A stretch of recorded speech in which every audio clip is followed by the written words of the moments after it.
Assalamualaikum warahmatullahi wabarakatuh. Bismillah, alhamdulillah, wassalatu wassalamu ala rasulillah Sayyidina Muhammad ibn Abdullah wa ala alihi wa sahbihi wa mawalah. Wa la hawla wa la quwwata illa billah. Ashhadu an la ilaha illallah wa la syarika lah. Wa ashhadu anna sayyidina Muhammadan abduhu wa rasuluhu la nabiyya ba'dah. Subhanaka la ilma lana illa ma 'allamtana innaka antal 'alimul hakim wa tub 'alaina innaka antat tawwabur rahim. Allahumma shalli wa sallim ala sayyidina Muhammadin miftahi bab rahmatillah 'ala ma fi ilmallah salatan wa salaman daimain bi dawami mulkillah wa 'ala alihi wa sahbihi. Allahumma shalli ala Muhammadin salatan تفتح بها لنا فتوح العارفين وتفقهنا بها في الدين وعلى آله وصحبه. رب اشرح لي صدري ويسر لي أمري واحلل عقدة من لساني يفقهوا قولي آمين. أما بعد. Bismillahirrahmanirrahim. Ya ahli darah ya ahli wa ya ahli. Alhamdulillah, kita panjatkan puji syukur kehadiran Allah Subhanahu wa taala. Malam hari ini kita oleh Allah diberikan kesempatan, masih diberikan kemampuan untuk melaksanakan ibadah, bisa melaksanakan salat isya berjamaah, dan insyaallah nanti akan dilanjut dengan salat tarawih.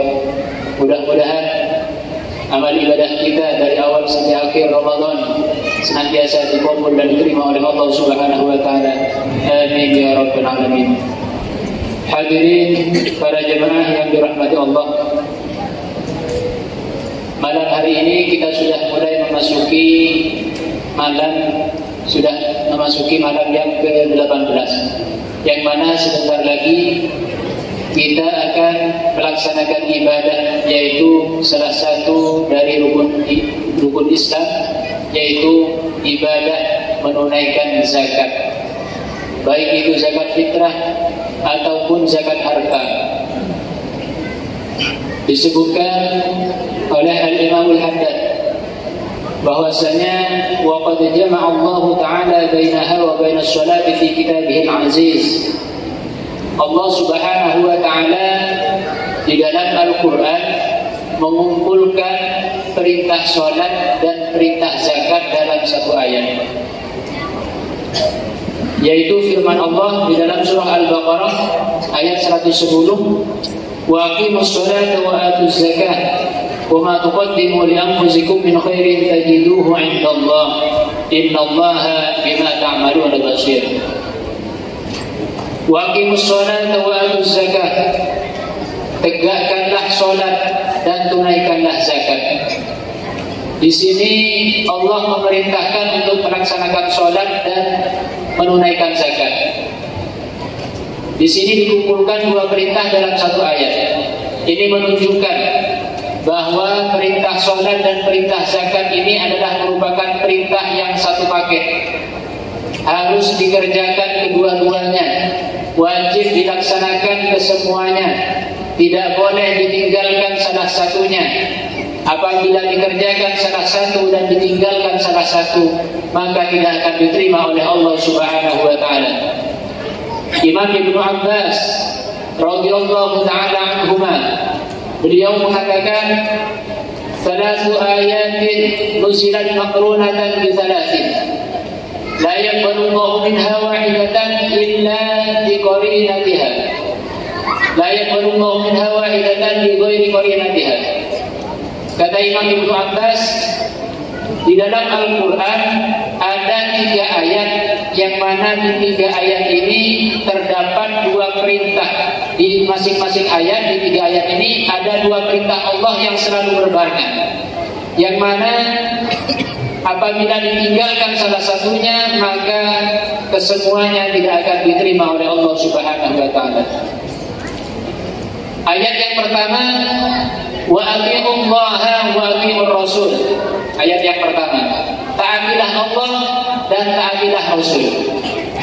Kata Imam Ibnu Abbas, beliau mengatakan, wa man yuti'illaha wa lam yuti'ir rasul la yaqbalu Allahu minhu, atau lam yuqbal minhu.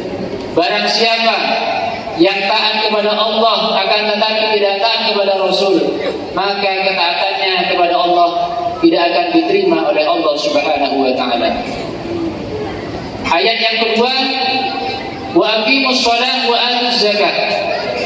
Tunaikanlah salat, laksanakanlah salat, kerjakanlah salat dan tunaikan zakat. Di sini ada dua perintah salat dan perintah zakat yang selalu berbarengan. Ini menunjukkan bahwa salat dan zakat adalah merupakan satu paket yang tidak boleh ditinggalkan salah satunya. Apabila ditinggalkan salah satunya, maka tidak akan diterima oleh Allah Subhanahu wa taala. Faman shalla wa lam yuzakki lam yuqbal minhu. Barang siapa yang melaksanakan salat akan tetapi dia tidak menunaikan zakat, maka salatnya tidak akan diterima oleh Allah Subhanahu wa taala. Begitu pula sebaliknya, barang siapa yang menunaikan zakat akan tetapi dia tidak melaksanakan salat, juga zakatnya, sedekahnya tidak akan diterima oleh Allah Subhanahu wa taala.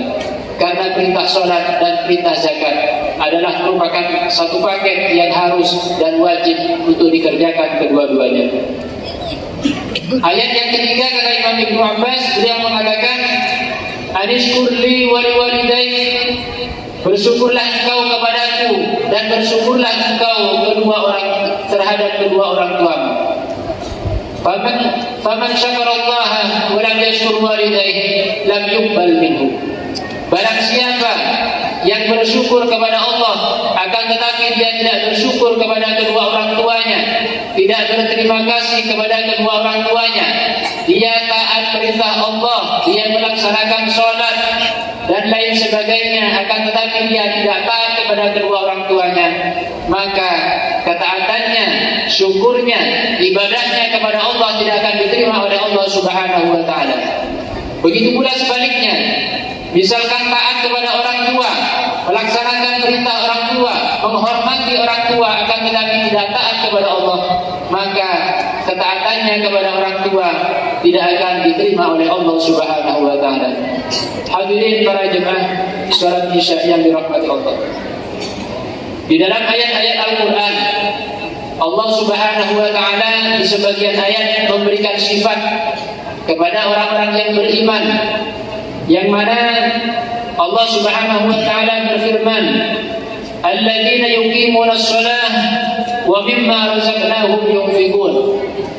Orang-orang yang mendirikan salat dan mereka yang menunaikan zakat, mereka yang menginfakkan hartanya di jalan Allah, ulaika humul mu'minuna haqqan.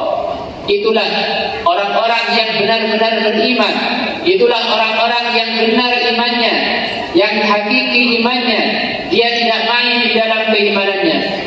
Jadi orang yang beriman dan menunaikan zakat di sini disifatkan oleh Allah Subhanahu wa taala sebagai orang yang beriman, yang benar dan hak di dalam keimanannya. Hadirin para jemaah yang dirahmati Allah. Juga di dalam sebuah hadis Nabi sallallahu alaihi wasallam beliau bersabda, "Man kana yu'minu billahi wal yawmil akhir falyu'addi zakata malihi." Barang siapa yang beriman kepada Allah dan hari akhir, maka hendaklah dia menunaikan zakatnya. Fa'abham alaihi salatu wassalam anna man lam yu'addi zakata falaysa bimu'min.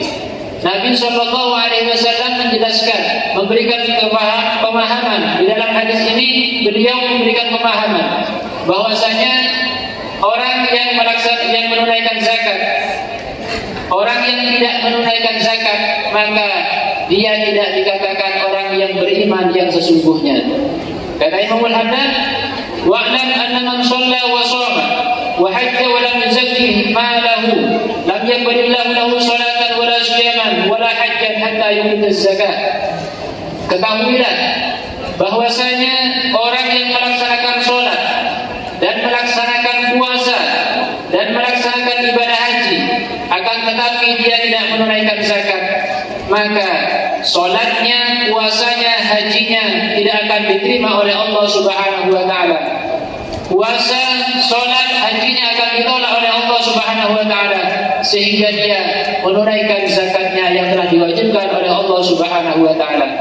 Kenapa demikian? Lianna hadhihi al-ashya' murtabitatun ba'daha bi ba'din. Karena salat, puasa, haji dan zakat ini saling berkaitan satu sama lain. Apabila ditinggalkan, maka salah satunya ditinggalkan, tidak akan diterima oleh Allah Subhanahu wa taala. Mudah-mudahan kita semua senantiasa diberikan kekuatan oleh Allah untuk bisa melaksanakan kewajiban-kewajiban dari Allah Subhanahu wa taala, baik itu salat, puasa, zakat, haji dan perintah-perintah yang lain dengan sempurna, sehingga kita digolongkan oleh Allah Subhanahu wa taala sebagai orang yang beriman yang benar di dalam keimanannya. Amin amin ya rabbal alamin. Mungkin itu saja yang bisa kami sampaikan, kurang lebihnya mohon maaf. Hadanallahu wa iyyakum ila siratal mustaqim. Wassalamualaikum warahmatullahi wabarakatuh. Waalaikumsalam warahmatullahi wabarakatuh.